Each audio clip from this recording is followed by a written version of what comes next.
السلام علیکم. د هر کور مکتب ګرانو زده کوونکو د دریم پړاو 14 لوست ته ښه راغلاست.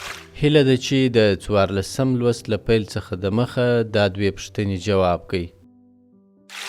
اول، عین د انګلیسي د کوم توري معادل دی؟ دوهم، غین د انګلیسي د کوم توري معادل دی؟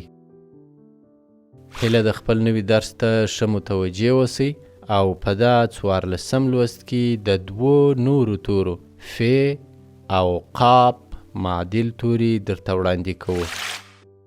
د لوست د پیل توری مو ف ده چې په پښتو حروفو د ف نوم دغه ډول لیکل کیږي. ف او غږ یې د انګلیسي ژبې د اف په توري تلفظ کیږي او په انګلیسي حروفو د ف نوم داسې لیکل کیږي. ف اوس د ف توری په درو لغاتو کې د انګلیسي معناګانو سره یو ځای وړاندې کیږي. هیله ده چې را سره تکرار یې کوي. فابریکا په انګلیسي داسې لیکل کیږي فابریکا او د فابریکا انګلیسي معنا ده فیکټوري. فصل په انګلیسي داسې لیکل کیږي فصل او د فصل انګلیسي معنا ده سیزن. فیل په انګلیسي داسې لیکل کیږي فیل او د فیل انګلیسي معنا ده ایلیفنټ.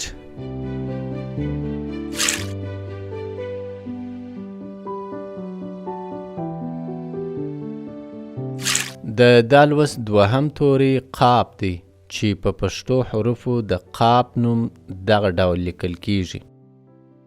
قاف چې غږ یې د انګلیسي ژبې د کیو په توري تلفظ کیږي او په انګلیسي حروفو د قاف نوم داسې لیکل کیږي قاف. اوس د قاف توری په درو لغاتو کې د انګلیسي معناګانو سره یو ځای وړاندې کیږي. هیله کوو چې را سره تکرار یې کوي. قلم په انګلیسي داسې لیکل کیږي قلم او د قلم انګلیسي معنا ده پن.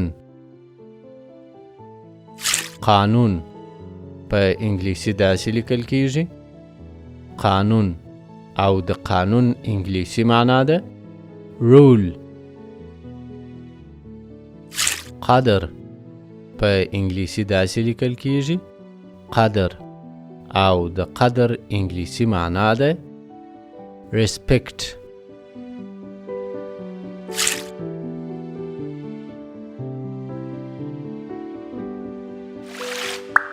د هر کور مکتب ګرانو زده کوونکو تر 15 لوست پورې تاسې د خپلو ملګرو سره داسې لغاتونه راته پیدا کړئ او په کمنټ کې ولیکئ چې ف او قاف پکښې راغلي وي.